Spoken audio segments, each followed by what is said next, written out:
Hello friends, you are watching KidsJinia.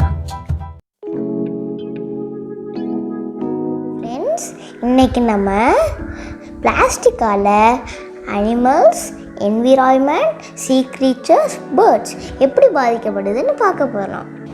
Friends, இன்னைக்கு நம்ம கதையில் வர குட்டீஸ் பேர் வெண்பா, அன்பு.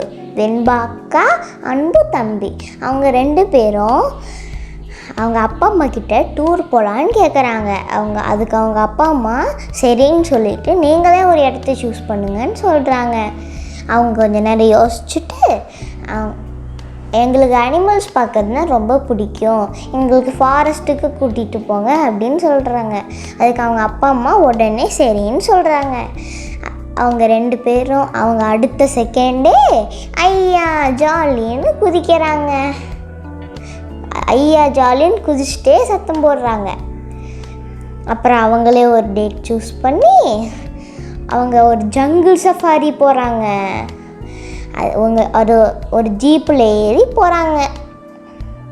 போகிற வழியில் யானை, சிங்கம், புலி, நெருப்புக்கோழி, பாம்பு, முயல், கரடி, கொக்கு, பஞ்சவர்ண கிளி, மான், அதுக்கப்புறம் ஆமை, அதுக்கப்புறம் முதலை, இந்த மாதிரி நிறைய விலங்குகள் பார்த்தாங்க.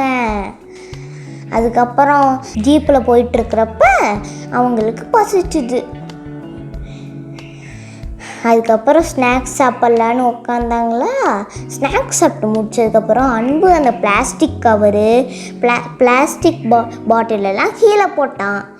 அப்புறம் அவங்க அப்பா அன்பு, இந்த பிளாஸ்டிக் கவர்லாம் கீழே போடக்கூடாது, மட்காத பொருட்கள் போடுற குப்பை தொட்டி இருக்கும், அதில் தான் போடணும்னு சொன்னாங்க. ஏன்பா கீழே போட்டால் என்னன்னு அன்பு கேட்டான். கீழே போட்டால் சுற்றுச்சூழல் பாதிப்படையும், அப்புறம் விலங்குகளும் பாதிப்படையும் அப்படின்னு அவங்க சொன்னாங்க. அதுக்கு வெண்பா கேட்டா விலங்குகளுக்கு என்னப்பான்னு கேட்டா வெண்பா. அதுக்கு அவங்க அப்பா சொன்னாங்க, விலங்குகள் பிளாஸ்டிக்கை உணவுன்னு நினச்சி அதை சாப்பிடுது. அது அவங்க வயிற்றுக்குள்ளே போய் ஜீரணம் ஆகாமல் அப்புறம் அந்த கழிவையும் வெளியே தள்ள முடியாமல் சிரமப்படுது. ஒரு சில சமயங்களில் அந்த விலங்குகள் உயிரிழக்க கூட நேரிடுது அப்படின்னு சொன்னாங்க. அதுக்கு வெண்பாவும் அன்பும் அப்படியாப்பான்னு கேட்டாங்க. ஆமாம், பிளாஸ்டிக்கால் விலங்குகள் மட்டும் இல்லை, இந்த உலகத்தில் பல உயிரினங்கள் பாதிப்படையுது அப்படின்னு சொன்னாங்க. அதில் ரொம்ப முக்கியமானது கடல்வாழ் உயிரினங்கள். மனிதர்கள் அதிகமான பிளாஸ்டிக் கழிவுகளை கடலில் போய் கொட்டுறாங்க. அதனால இப்போ ரொம்ப அரிய வகை கடல்வாழ் உயிரினங்கள் அழிஞ்சே போச்சு அப்படின்னு அவங்க சொன்னாங்க. அதுக்கு வெண்பாவும் அச்சுச்சோ அப்படின்னு வெண்பாவும் அன்பும் கவலைப்பட்டாங்க. பிளாஸ்டிக்கால் விலங்குகள், கடல்வாழ் உயிரினங்கள் மட்டும் இல்லை, பறவைகளும் பாதிப்படையுது அப்படின்னு சொன்னாங்க. அது எப்படிப்பான்னு வெண்பா கேட்டா.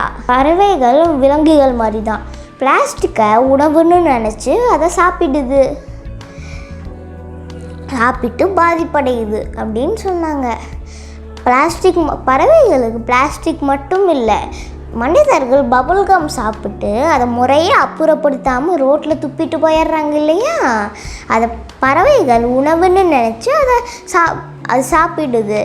அது அவங்க அழகில் போய் ஒட்டிக்கிட்டு அதை விழுங்கவும் முடியாமல், அதை ரோட்டில் அப்பவும் முடியாமல், வேறு சாப்பாடு சாப்பிட முடியாமல் இறந்து போயிடுது. இதையெல்லாம் கேட்ட வெண்பாவும் அன்பும் அச்சோ அப்படியாப்பான்னு கவலைப்பட்டாங்க. அப்புறம் வெண்பாவும் அன்பும் கேட்டாங்க, இதுக்கெல்லாம் என்னப்பா தீர்வுன்னு கேட்டாங்க.